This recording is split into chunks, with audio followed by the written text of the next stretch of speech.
Hi, I'm Lisa Buxbaum, the CEO and founder of Soaring Words. Thanks for joining us today with Dr. Shane Lopez.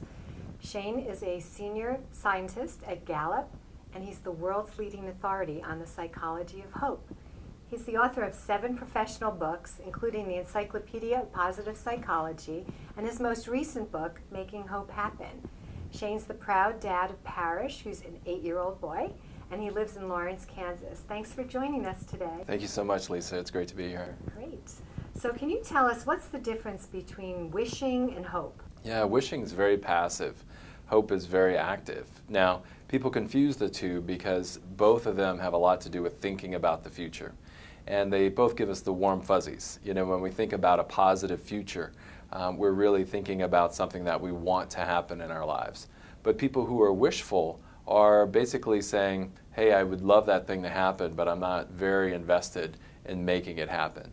People who are hopeful say, man, I really want this to happen in my life. What can I do to make it happen? What's important to note, though, is that thinking that the future will be better than the present, it's beneficial, but not as beneficial as believing that, plus you have the power to make it so. We have a little bit of control over what future happens to us, and exercising that control is what hopeful people do.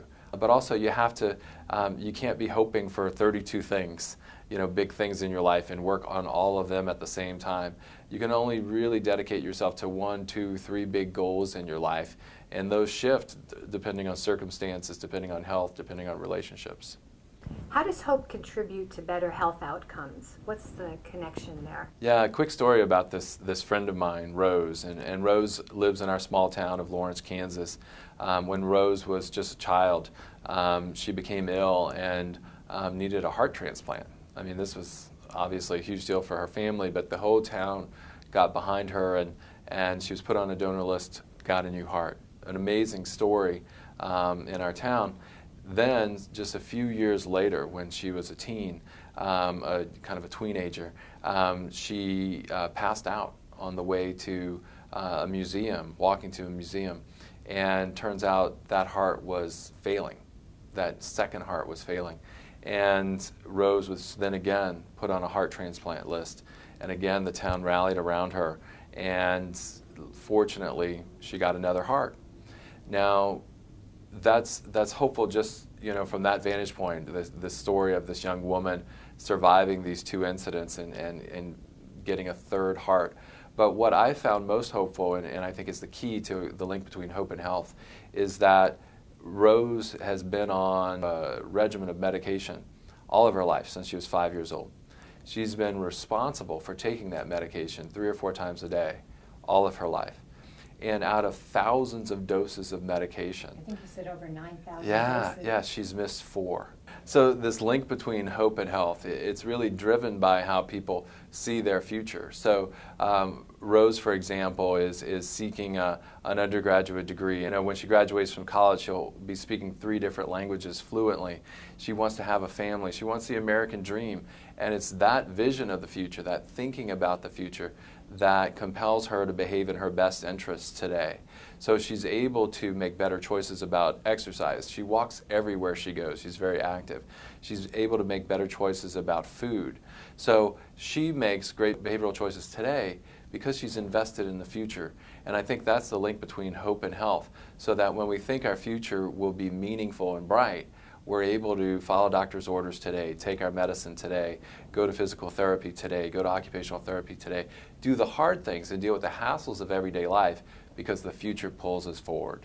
Hope is pulling them forward. Exactly. And it's really compelling. I mean, there's a feeling to it that's uplifting, but also it kind of gets you moving. You get kind of antsy when you feel very hopeful. Not in an anxious way, but it's like, I got to do something with this energy.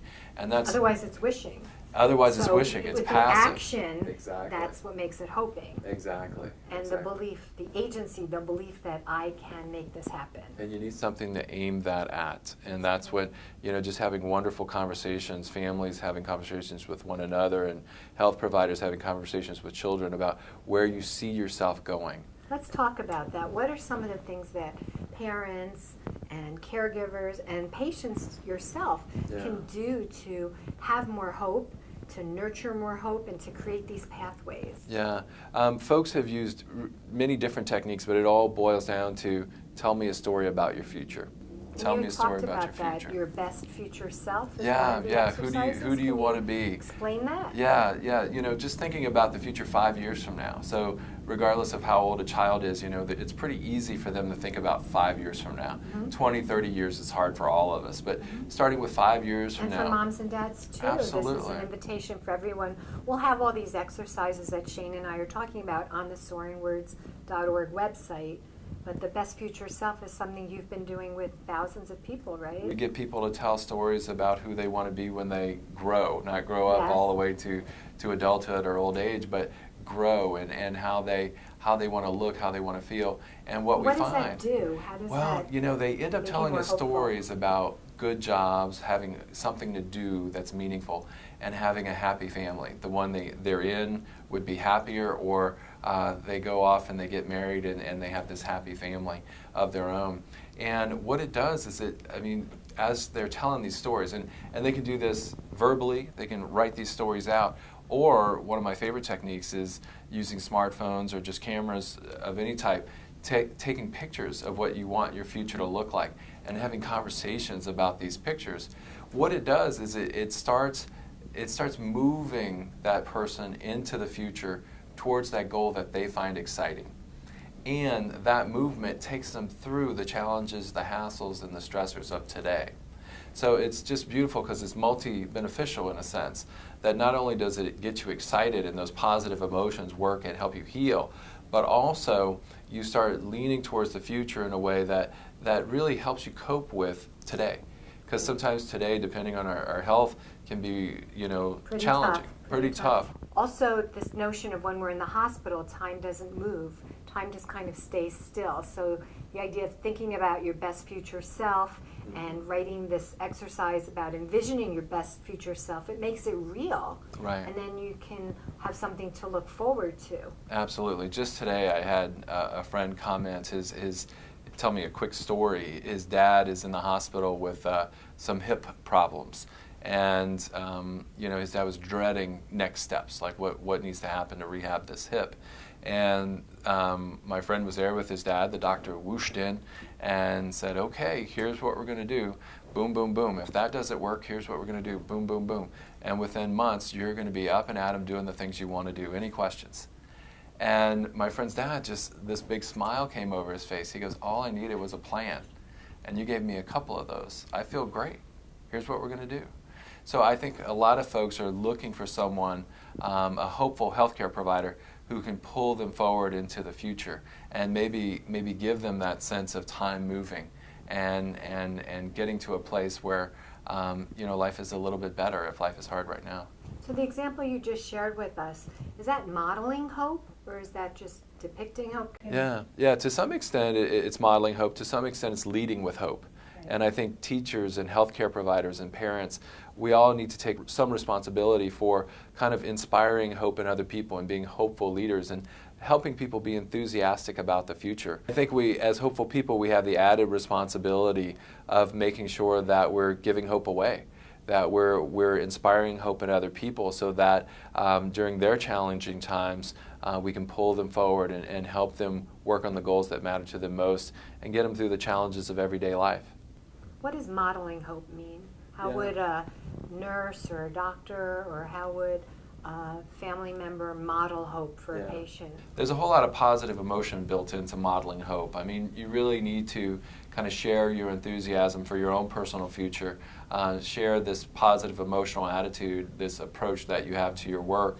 But then after that, it's demonstrating that there's more than one way to get things done, and actually talking out loud. So parents need to be doing this with their children, talking out loud.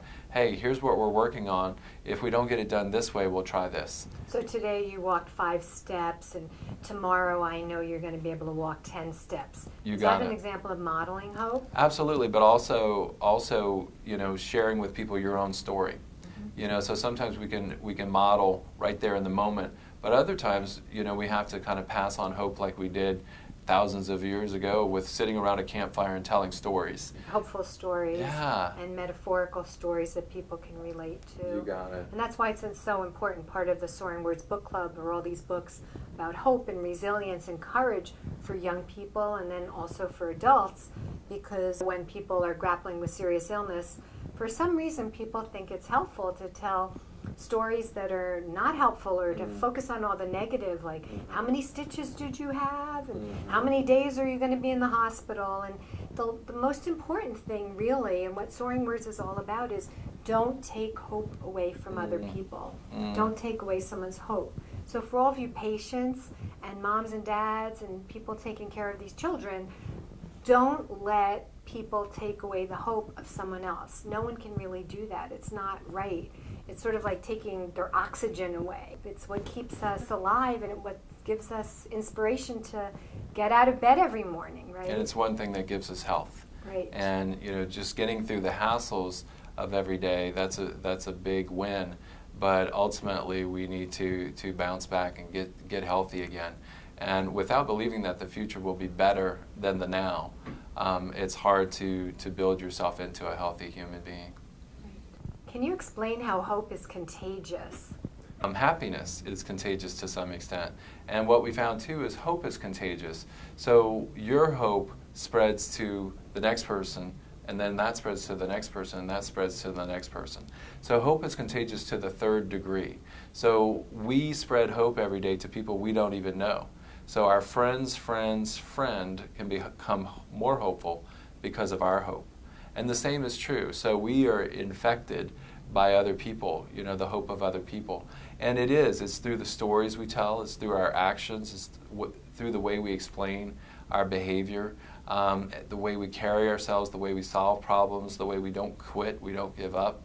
Other people see that, and then they're given one more resource, they're given one more way of overcoming obstacles, one more pathway. And that's how we spread hope. So we spread hope through the information about how to overcome obstacles. We also spread hope through this contagion of agency, so that I think I can spirit. Moms and dads can share that with their children and communicate that every day we're going to be a family that doesn't quit. And children really pick up on that. Right. Then it becomes part of who they are, part of who you are, your identity. That was always my favorite book growing up, The Little Engine That Could. Yeah. And once that becomes part of who you are, then you sort of hear those words going in your own head, and you can actually inspire yourself to never give up, which is one of the themes of Soaring Words. So it's been a great pleasure. Thank you for sharing your heart with us and your very hopeful message. And for all the kids and families who are watching, we hope you'll go to the website and check out a lot of these exercises, your best future self, writing a letter to yourself today from yourself in the future, and then of course doing all of the hundreds of activities, making a soaring superhero message or soaring haiku or soaring fable for another child in the hospital can make you feel very hopeful, very creative, and very energized. So thank you on behalf of everyone watching today. Shane Lopez. Thank you so much, Lisa.